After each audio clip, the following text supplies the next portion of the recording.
زمان قوي لو كنت عايز تضرب بالمسدس او بالسلاح كان لازم تضرب طلقة واحدة بس، وبعدين تعمر المسدس تاني بطلقة عشان تضربها لحد ما جه صامويل كوليت. ده بقى يا سيدي اول مخترع للسلاح او المسدس الساقية اللي بيضرب كذا طلقة ورا بعض.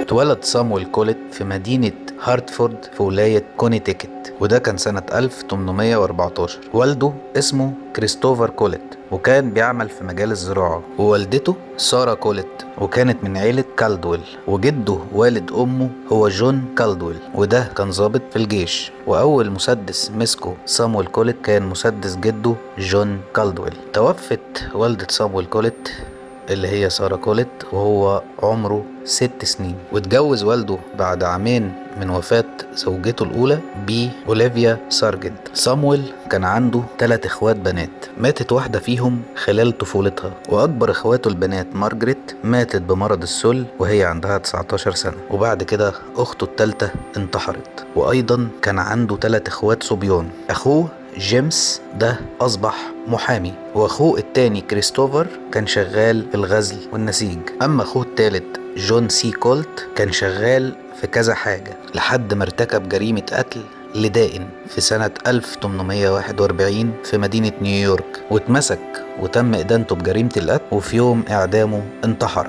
يعني من الآخر كده عيشة صعبة جدا، عيشة صعبة إن هي تطلع مخترع، والمخترع ده هيصبح في يوم من الأيام من أكبر المليونيرات في الولايات المتحدة الأمريكية. وفي يوم من الأيام كوليت كان عنده 11 سنة. سمع كوليت بعض الجنود كانوا بيتحدثوا عن بندقية بروحين، وعن استحالة ان البندقية دي تضرب كذا طلقة ورا بعض، لازم تتعمر ما بين كل طلقتين بيركبوا عشان يتضربوا مع بعض في وقت واحد. وساعتها قرر كوليت انه يصنع بندقية بتضرب 5 أو 6 طلقات ورا بعض. وفي سنة 1829 كوليت كان عنده 15 سنة، وقرر والده انه يوديه المدرسة. وكان كوليت بيرفه عن صحابه وزملائه في المدرسة بان هو بيصنع لهم ألعاب نارية زي البومب والصواريخ والحاجات دي. وسنة 1830 تسبب حادث في المدرسة بإنهاء تعليم كوليت. قرر والده إنه يرسله عشان يتعلم تجارة البحار. ولما طلع كوليت على السفينة لاحظ إنه بغض النظر عن أي اتجاه كانت بتدور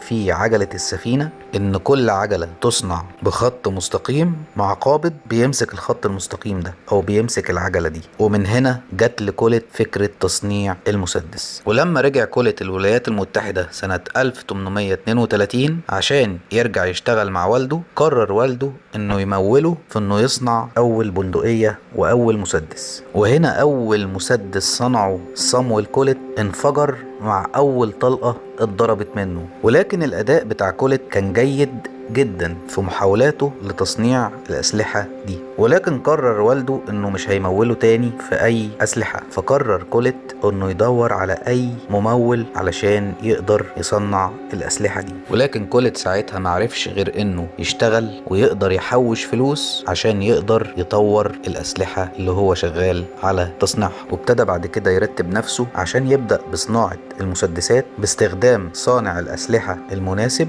من بلتيمور بولاية ميريلاند. وبعد كده اتخلى كوليت أثناء العمل عن فكرة ان المسدس يبقى بكذا ماسورة، وقرر ان المسدس هيبقى ليه ماسورة واحدة بس عشان يقدر يضرب كذا طلقة من نفس الماسورة دي، وان الماسورة دي يكون ليها اسطوانة دوارة، وان حركة المطرقة تكون موازية لتجويف الاسطوانة في الماسورة الواحدة. وفي الوقت ده طلب استشارة من صاحب والده ألزويس. ألزويس ده كان محامي وكان مدير مكتب براءات الاختراع الأمريكية. ألزويس سلفه $300 ونصحه نصيحة انه يكمل النموذج البدئي بتاع براءة الاختراع قبل ما يقدم طلب لبراءة الاختراع. وقدم له نصيحة كمان انه يقدم على براءة الاختراع دي في دولة اجنبية زي انجلترا، لان هي هترفع من شأنه كأول مخترع أجنبي. كوليت أخذ بالنصايح دي كلها، وسنة 1835 سافر كوليت إلى إنجلترا وفرنسا عشان يضمن حضوره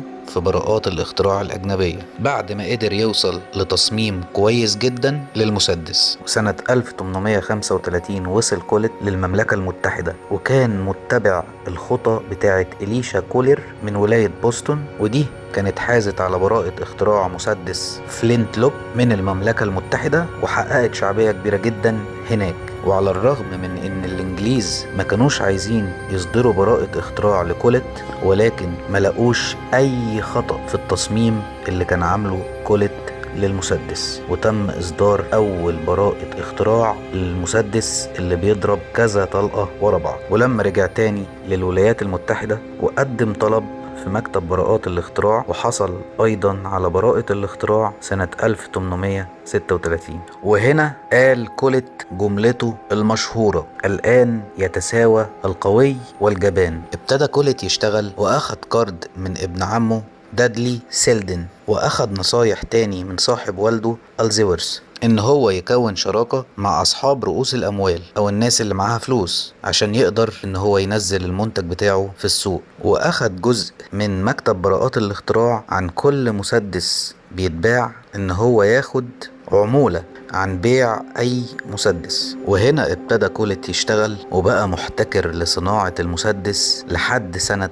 1875، فهو يعتبر صاحب اول مسدس عملي واول سلاح ناري بيطلق النار بشكل متكرر. واصبح المسدس بتاع كوليت ورث صناعي وثقافي كبير جدا، وده ساهم في تطوير تكنولوجيا الحرب. واجهت كوليت بعض المشاكل المادية اللي كانت بتعرقل الانتاج بتاع المصنع بتاعه، لدرجة انه استلف فلوس من ابن عمه سيلدن وراح للعاصمة واشنطن وعرض الاسلحة بتاعته على الرئيس الامريكي في الوقت ده، وكان اندرو جاكسون. ووافق الرئيس الامريكي على الاسلحة بتاعت كوليت، ولكن بعد كده اتعثرت الصفقة دي بسبب البطء في الانتاج في المصنع بتاع كوليت. انتقده سيلدن ابن عمه، وكان بيقول انه بينفق المال بتهور كبير جدا، وانه كان بيشتري هدوم وملابس باهظة الثمن، وبيقدم هدايا غالية جدا للعملاء اللي ممكن يتعامل معاهم. ومنعوا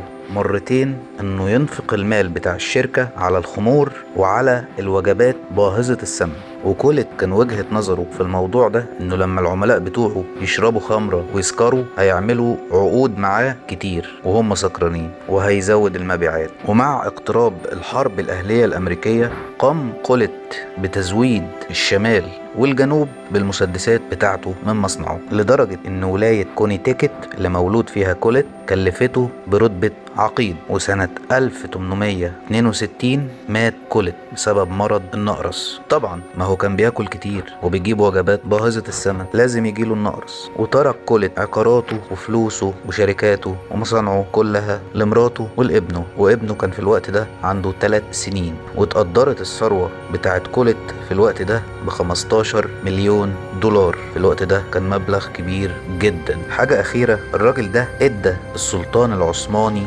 مسدس غاية في الجمال، هو المسدس ده، وكان المسدس ده مرصع بالذهب. بس يا سيدي، هي دي قصة صامويل كوليت.